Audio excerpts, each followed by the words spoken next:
Rise and Energize Her Morning Show is brought to you by Mogul TV Global Network, the number one streaming TV network for positive programming in the Mid Atlantic. To learn how you can energize your business and brand with media, visit www.themogulchannel.com. Calling all authors. Take your book beyond the book launch. Amplify your reach, boost your sales, and become the author everyone is talking about. We are celebrating phenomenal authors throughout the month of November 2024. So, what are you waiting for? Unleash your book's power by scanning the QR code or going to the site on your screen.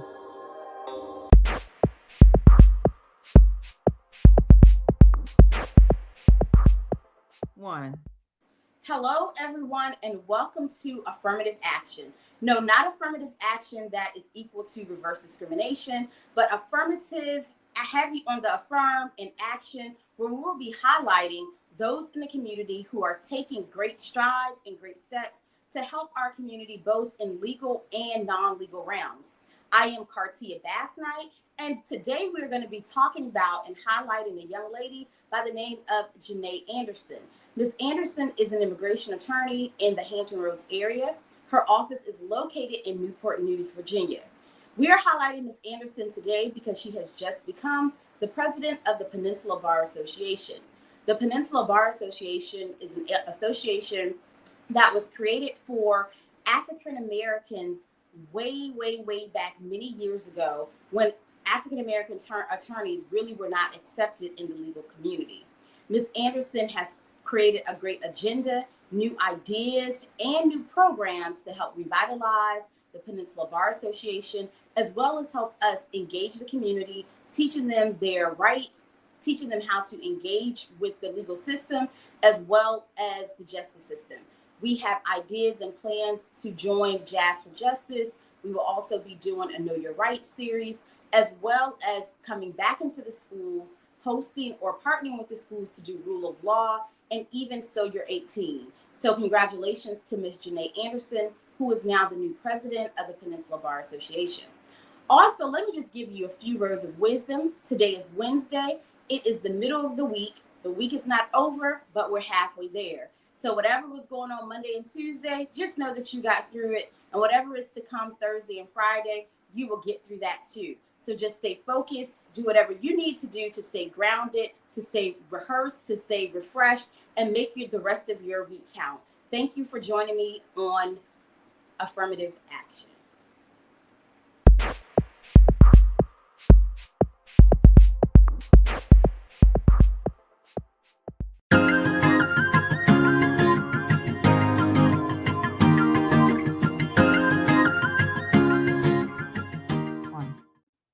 Welcome to Girl, Get Up and Wash Your Face. Today, we are talking about something that touches so many of us, healing from trauma. But instead of focusing on the pain, we're diving into the good news, the victories, the progress, and the hope that comes with healing.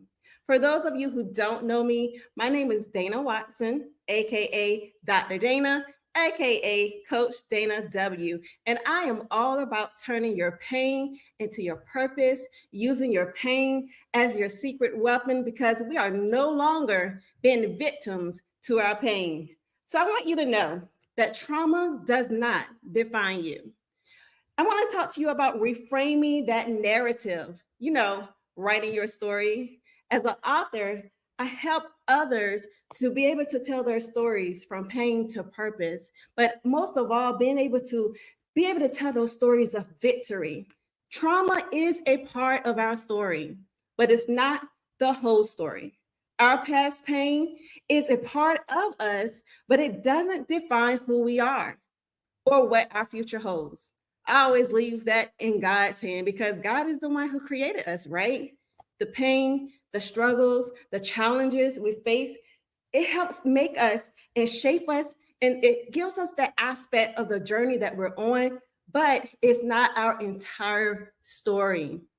It's so easy to let trauma or those difficult experiences weigh us down and make us feel like we're stuck in those moments. Trust me, I have been there, but we are far more than the hardships we've endured. When we go through those painful experiences, it's natural to feel like they've left us in this permanent mark, shaping our identity in ways that we really cannot even explain. And we didn't choose it, but unfortunately, it is a part of our story. But with that story comes strength, resiliency, and the ability to rise above those challenges, and it's true markers of who we really are. So, as we shout out today that our pain does not define who we are, let us believe that our future is in God's hand and that He will make a way for us. Remember that there is power in resilience. And what does that mean? That means that we can bounce back from anything, that we have the strength to be able to endure. So I want to talk really about why do we want to celebrate those wins? Because progress matters. Even small victories on the healing journey are significant. So I've done some research that I want to share with you all. There are some researchers, Teresa Mamale and Stephen Kramer, and they found that people who experience a boost in emotions, motivation, and perceptions of capability, when they recognize even the smallest steps towards a goal, that they are truly able to walk in higher levels of happiness and productivity. So what does that mean? Regularly acknowledging your progress, no matter how small, it creates a sense of purpose and it increases overall well-being. So acknowledge your progress, no matter how small it may be. It's a powerful tool for improving your emotional well-being. It's going to help to shift that focus from what's lacking to what you've achieved. Celebrate the small wins. Train your mind to see the growth and the potential in every single step that you take. So, girl, get up and wash your face and thank God that you get another chance to rise, reclaim, and renew your strength.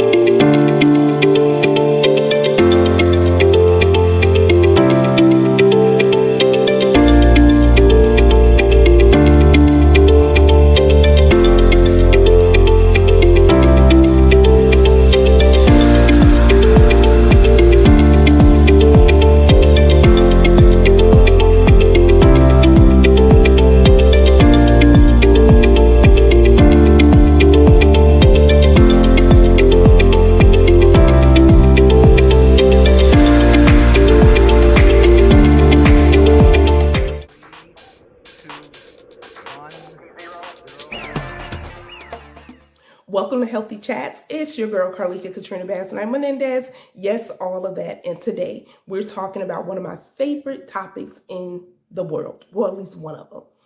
Menopause. And so you may be thinking like, girl, menopause, why are you talking about that? We don't talk about that. Shh, sis, let me tell you, we do. And I'm excited that I've been blessed and I have the opportunity to travel around the world and speak to women and organizations about menopause. Now, menopause is not a disease. It is a transition. And your transition and your journey may not be the same. But one thing for sure, I can guarantee every woman will get there. Now, whether that's medically, surgically, or naturally, you will get there. Whether you have one symptom, no symptoms, or 15 symptoms, you will get there. And so let's hop on in and dive into this conversation. Now, you all know I'm going to let you in my business just a little bit. I started this journey some years ago. And a lot of times, so many people are like, menopause, you look too young. Thank you. However, I had a total hysterectomy at the age of 30. You all, the surgery that almost killed me, but it changed my life forever. And I was thrown into menopause. I remember leaving the doctor's office with 2 pamphlets. What? So yes, I could read and all of the things, but when things started happening, I didn't have any support. I didn't know who to talk to. I didn't know who to turn to. I was just like, is this a secret society of let's not talk about menopause? Are we banned from talking about menopause? What is going on? And so you may be wondering, like, why did you have a hysterectomy, total hysterectomy at the age of 30? I'm going to tell you, hold on one moment, right? But I was dealing with endometriosis, which was undiagnosed for years. I was in pain. I would be crying.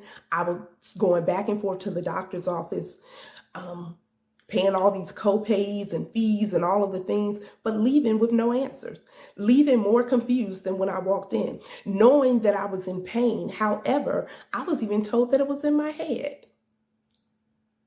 I was even told that I was too young, right? And God had already blessed me with 3 amazing children. And though I didn't want any more children, they still was like, you're too young. So I couldn't make a decision for myself because they pretty much wasn't letting me, right? Or at least that's how I felt, that it's my body, but I can't make a decision on, but I can keep coming back to you, paying these fees and leaving with no answers. And so after I had the hysterectomy, life started changing for me. Right? So I didn't go through perimenopause. And that's the median age for perimenopause is 51.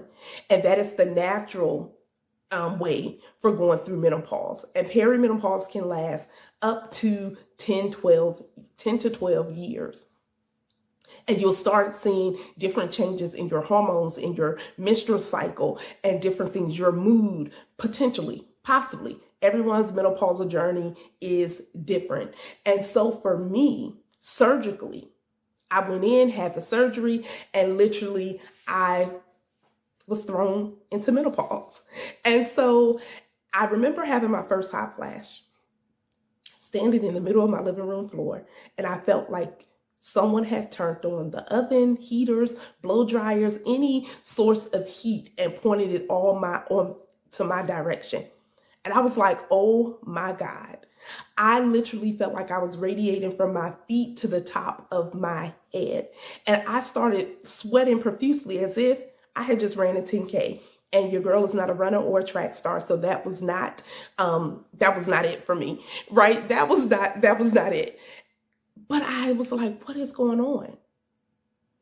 All I remember, the doctor kept telling me, now this is going to put you into menopause. This is going to put you into menopause, like a broken record. But she still really didn't explain in depth what that would look like. She gave a few symptoms and sent me on my way once again with those 2 pamphlets. And so, more so, I've started feeling grief. Even though I didn't want any more children, I was grieving the loss of my reproductive system. Right? You might think, but you didn't want any more children. But it was still a sense of grief. So sometimes our grief is not just the loss of a loved one. Grief could be the loss of your reproductive system. Grief could be someone who's dealing with diabetes and they had to get a toe amputated. Grief could be becoming an empty nester, right? All your kids are grown and everyone's moved out. Grief could be a divorce. Grief could be not being able to bear a child naturally. Grief can be a loss in finances, a loss of a home. So grief can come in different ways. So for me, I was grieving the loss of my reproductive system, feeling like, am I still woman enough? I just want that to sink in. Because how many times have we asked ourselves, am I qualified for this? Am I good enough? Am I woman enough? What is life going to look like? One thing I can tell you is that I am empowered. I am still birthing, right? I can't have any children naturally, but I'm still birthing. I am confident. I feel sexy, right? I started having some weight gain. And I had never had any weight gain a day in my life because I couldn't get skinny enough. And maybe we'll discuss that one day as well, that Black girls do have eating disorders, because I was one of them. I was one of those Black girls. couldn't get skinny enough. But today we're talking about menopause. More so to say, let's have the conversation. It's not a disease. It's a transition. And I'm sure you can think back in your life how many transitions you've had. You've maybe went from single to married, married to divorce, one child or no children to 2 or 3, from one job to another job or career, right? From the bottom to the top, whatever that may look like. But we have to have the conversations, because I don't want another woman to feel like I felt. No support, no community. And this transition is empowering. I look at it as a spiritual awakening as well. You become more aware of yourself. You become more aware of who God has called you to be. You become more aware, and then you want to do some things differently, right? Even with your health and your well-being, mentally, physically, emotionally, relationally. You sometimes develop more of a I don't care kind of attitude, right? And so look, whatever your journey and your menopausal journey may look like, there's support. You're going through an amazing transition. There are resources, and there's help for you. Seek the help that you need. Get the help that you need. Don't be ashamed of aging, and definitely don't allow any medical professional to tell you that it is simply in your head. Get a second opinion if you need to. Ask questions, right? Don't be silent in the doctor's office. It's about having a conversation. And the main thing too, girl, you more than the doctor is. So go in with your notes. Go in with your data. Go in with your little journal book or whatever you need to write on, or type it in your phone, so that you all can have an informed conversation about your health. Remember, elevate your health and you will elevate your life.